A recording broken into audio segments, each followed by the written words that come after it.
شهدت ناتالي باي في مؤتمر كلاس الثاني معا من أجل مواجهة صعوبات التعلم كان إلها وقع مميز عند كل مين سمع النجمة الفرنسية بتتحدث عن طفولتها. Et j'étais dyslexique et je suis encore dyslexique.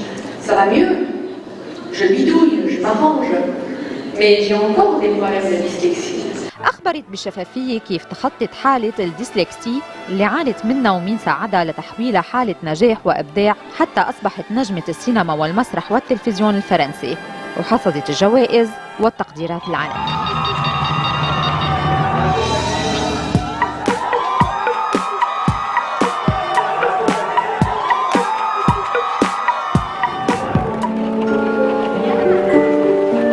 Vous êtes qui? Je m'appelle Marie-France. Je travaille avec ton papa. Tu me laisses entrer. Mais c'est quand même curieux de voir sa secrétaire débarquer comme ça à l'improviste, non? Faites le tour de l'immeuble et déposez-moi au même endroit, s'il vous plaît. ناتالي باي كانت الأسبوع الماضي بلبنان مش لافتتاح فيلم أو مهرجان بل لتدعم جمعية كلاس بأهدافها النبيلة هالجانب الإنساني إلى جانب مسيرتها الفنية بهاللقاء الحصري. Bonjour Madame Nathalie Baye, c'est un grand plaisir de vous recevoir à Beyrouth. C'est votre première visite, je comprends. C'est ma première visite. Et en général, quand je viens dans un pays, c'est ce que je disais tout à l'heure, c'est toujours pour parler de cinéma et pour représenter un film ou un festival de cinéma. Or là, je viens au Liban pour le CLES. Et ça m'émeut d'autant plus. C'est une grande cause et vous êtes une très grande actrice française, une star du 7e art, disons. Et vous êtes très appréciée au Liban, on vous aime beaucoup. Mais vous venez ici pour la dyslexie. Et ce que j'ai compris, que vous étiez dyslexique. Comment vous racontez votre parcours aux gens qui vous écoutent maintenant? À vrai dire, de quelque chose qui a été plus un trouble et une difficulté à l'école, où j'arrivais pas à suivre, où j'avais des mauvaises notes, où j'étais quelque part, j'étais en difficulté, j'avais pas confiance en moi, j'en ai fait une force. Parce que j'ai eu deux chances. J'ai eu d'abord la chance d'être dans une école où, à l'époque, quand j'avais 8 ans, la dyslexie n'était absolument pas connue, mais l'école était une école particulièrement en avance et avec quelques personnes qui travaillaient dans cette école qui étaient au courant de la dyslexie et qui ont parlé à mes parents et qui m'ont dirigée vers un monsieur qui s'appelait Monsieur Chassagny, qui est devenu par la suite un des grands pontes de la dyslexie en France et qui m'a donné j'ai suivi des cours, j'ai été soutenue dans ces cours et ça m'a donné des ailes, si vous voulez. J'ai fait des petits exercices avec lui qui sont passés par le plaisir. Il y avait quelque chose de réjouissant et ça m'a mis en confiance. Donc il y a eu cette chance-là et aussi mes parents qui ne se sont pas inquiétés et qui m'ont toujours fait confiance. Mais au début, vous avez opté pour la danse. J'ai opté pour la danse classique et je pense que je dois beaucoup d'abord par cette première discipline qui m'a appris la rigueur, qui m'a appris le sens du travail. J'ai quitté l'école très jeune, à 14 ans, parce que je ne rentrais pas vraiment dans le moule scolaire, en partie à cause de la dyslexie, bien que je la maîtrisais, mais quand même j'ai encore des restes. Et puis ensuite, j'ai quitté la danse carrément plus tard, parce que j'ai découvert le théâtre. Et le théâtre, de jouer la comédie, alors là, ça a été quelque chose qui m'a totalement réconciliée avec les mots, avec la lecture, parce que la notion du plaisir, c'est pour ça que quand on apprend à un enfant dyslexique, on lui donne des méthodes et des outils qui passent par le ludique et par le plaisir, cet enfant, il peut avoir des trésors en lui et les développer et avoir un avenir tout à fait comme les autres, si vous voulez. Donc tout ça a fait que je me suis construite petit à petit et j'ai eu la chance de découvrir, d'avoir un métier qui m'a permis de concilier le plaisir, le travail et de maîtriser ce problème de la dyslexie. Donc ces problèmes de la dyslexie, ça se fixe Et pas seulement, ça se fixe, on peut devenir une grande star où on a besoin de diction, de parler, de lire, d'apprendre, oui, absolument, de mémorer. De mémorer surtout. Oui, bien sûr, parce que c'est pas. On peut. Je me suis rendu compte qu'il y a énormément de personnes qui ont fait des choses dans leur vie assez étonnantes et qui avaient ces problèmes dyslexie ou dyspraxie, etc. Après, ce qu'il faut, c'est avoir les outils pour pouvoir sortir de l'ornière et des difficultés. Et puis, souvent, quand on a des manques, quand il y a des manques, des choses qui empêchent, on développe par ailleurs d'autres choses. Moi, si vous voulez, à l'école, étant donné que j'arrivais pas à rentrer vraiment dans le moule scolaire, je me suis échappée dans le rêve, dans l'imaginaire, et l'imaginaire, ça peut aussi nourrir plein d'autres choses. Et mon imagination, elle m'aide certainement aussi pour mon métier. Et elle peut aider aussi, il y a des écrivains qui ont été dyslexiques, il y a énormément de personnes, et des artistes et des personnes qui ne sont pas du tout artistes et qui ont fait des parcours tout à fait étonnants, avec au début des troubles 10 qui ne les a pas empêchés d'accomplir et de continuer, bien sûr. Et de briller. J'ai envie de parler de votre métier, Oui, de votre parcours que je trouve vraiment atypique. Maintenant, on voit que le cinéma français, je ne dirais pas que c'est les belles années ce temps-ci. C'est un peu en détérioration. Est-ce que vous pensez qu'il y a un problème avec les réalisateurs, les écrivains c'est quoi la différence entre le cinéma français des années 60, 70, 80 et ces jours-là? Mais vous savez, j'ai un peu le sentiment qu'il y a des tas de films qui ne sont pas venus chez vous. Et du reste, je vais en parler à Unifrance et il faut qu'il y ait quelque chose, il faut qu'il y ait une sorte de focus sur le cinéma français. Parce que très honnêtement, actuellement, nous avons aussi des très bons réalisateurs comme Nicole Garcia, Jacques Audiard, Xavier Beauvois, avec qui je tourne actuellement, qui a fait Des hommes et des dieux. Moi, j'avais tourné avec lui Le Petit Lieutenant. J'ai l'impression que tous ces films-là ne sont pas venus ici et donc vous ne les connaissez pas. Il y a vraiment... C'est un problème avec la francophonie, vous pensez? C'est plus Hollywood qui... Oui, je pense que... Et pourtant, le cinéma français est un des cinémas qui s'exporte le plus. Il doit y avoir... Il y a des pays, peut-être que le Liban en fait partie, qui subitement va être plus envahi par le cinéma américain, des blockbusters ou des choses comme ça, et un peu moins par le cinéma européen et en particulier par le cinéma français. Parce que très honnêtement, comme toujours, il y a dans tous les domaines, il y a des périodes plus fastes que d'autres, mais très honnêtement, actuellement, on a des très grands réalisateurs. Jacques Audiard est un réalisateur tout à fait exceptionnel. Nicole Garcia fait des choses merveilleuses. Xavier Beauvois fait aussi des films formidables. Enfin, vraiment, il y a du talent en France, il y a du talent aussi en Belgique, il y a vraiment du talent. Mais ce n'est pas un trend international actuellement dans le monde entier, la francophonie, le cinéma français et francophone. Écoutez, parce que ce pays était sous mandat français et on trouve que maintenant... Oui, mais alors, je pense qu'il y a une chose en tout cas qui a changé dans le cinéma français. Moi, quand j'ai commencé, chaque semaine, il y avait à peu près 4 ou 5 films qui sortaient. Maintenant, il peut y en avoir 20 chaque semaine. Bon, bien sûr, il y a des films étrangers. Nous avons des films étrangers qui sortent, mais il y a au moins 12 ou 13 films français. Il y en a qui ne devraient pas exister, qui sont assez moyens. Comme il y a de plus en plus de chaînes de télévision, on fait de plus en plus d'images, et de temps en temps, de plus en plus de productions, et de temps en temps, il y a une espèce de mélange. Quand il y a trop de choses, vous savez, c'est comme une carte de restaurant, quand on est trop pleine, on ne sait plus quoi choisir. Bon, c'est un peu ça.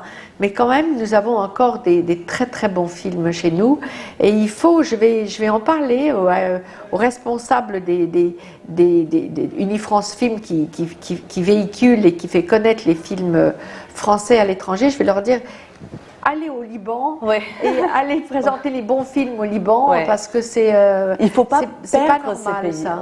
Ah oui, bien sûr, parce que vraiment c'est pas, je suis pas là pour défendre le cinéma français, je suis là pour le CLES, mais franchement on a des très bons films actuellement. Mais on peut pas ne pas parler de votre métier. Vous avez commencé en 1970. Oui. Vous avez tourné combien de films Oh, je sais pas. À mon avis, près de 90, peut-être voire plus. D'accord. Vous avez eu 4 Césars, c'est ça? Oui.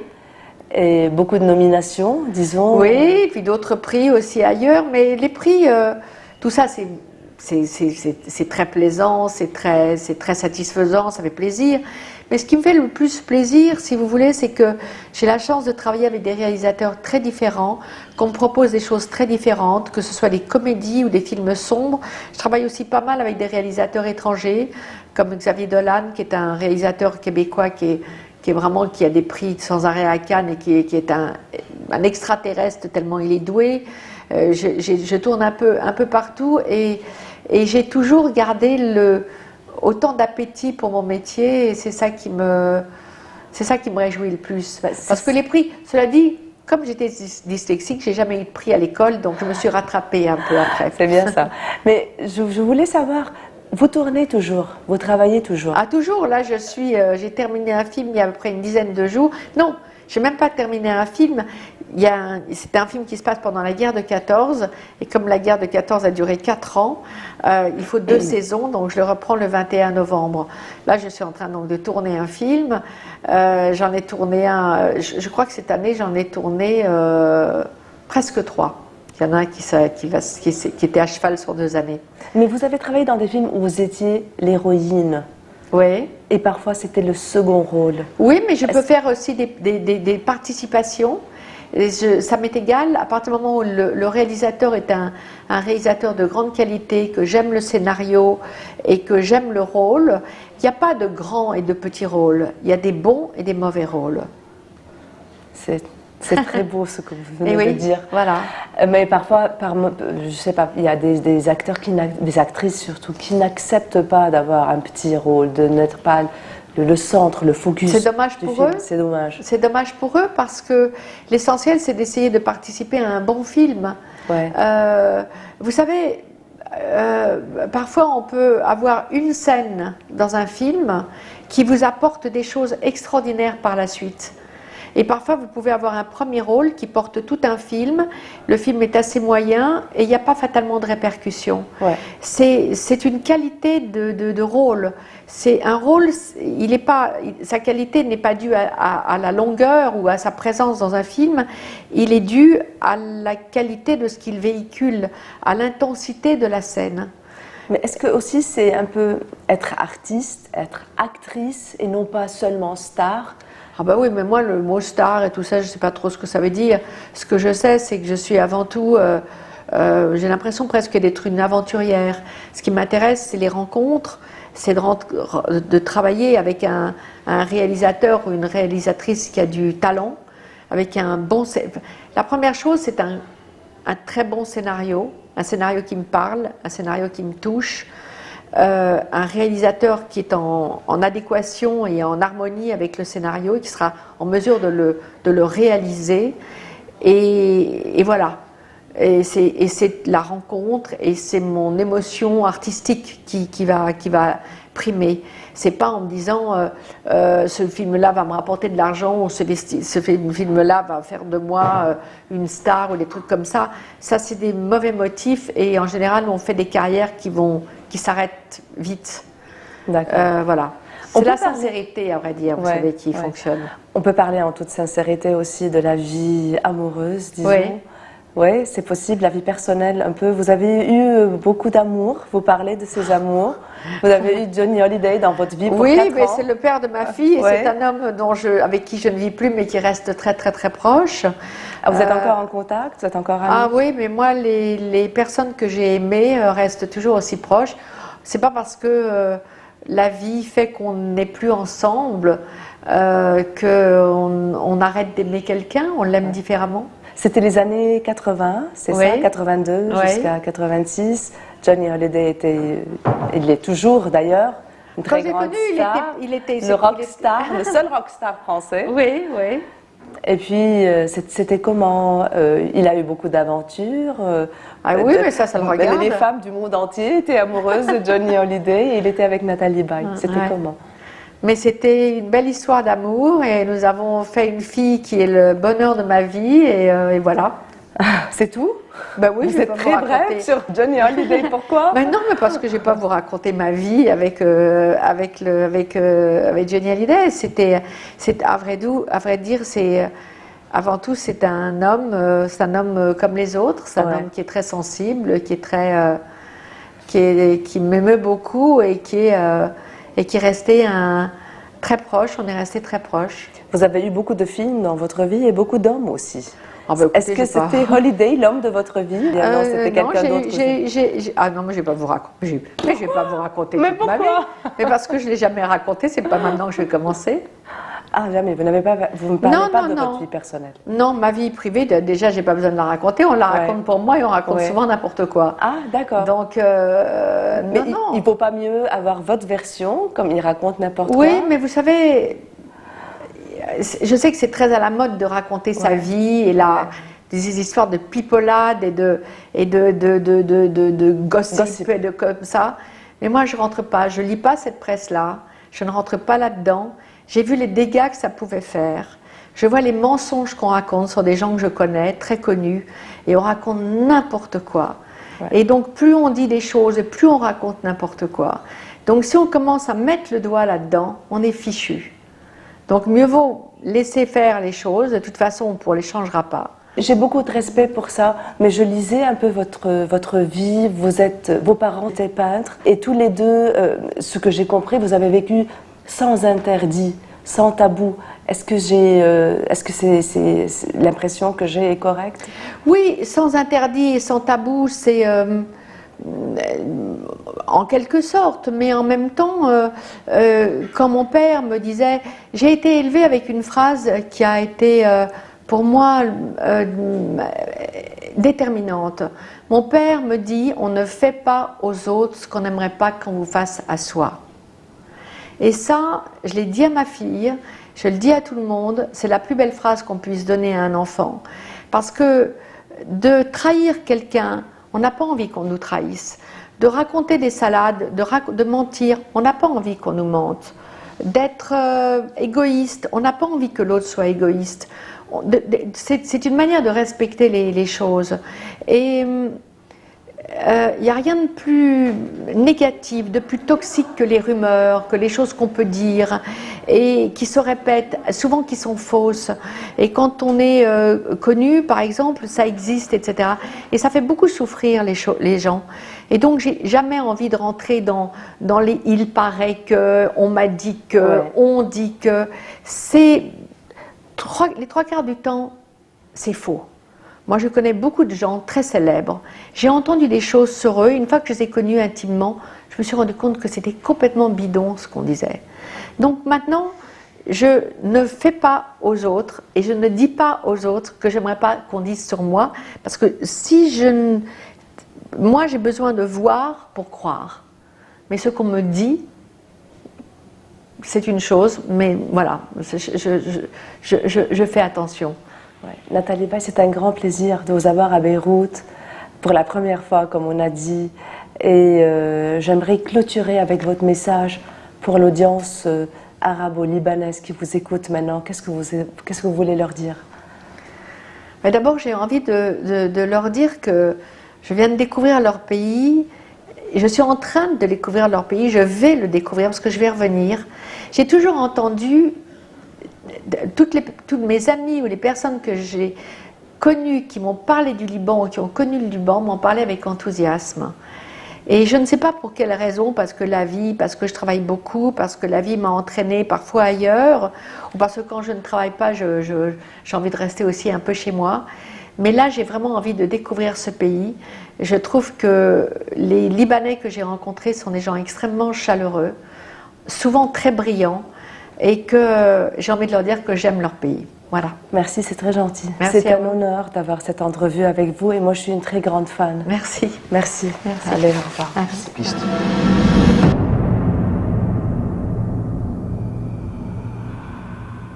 Vous êtes d'où? Votre visage me dit rien. De Suisse. Ich Idiot habe ihn damals verlassen und heute verlässt er mich.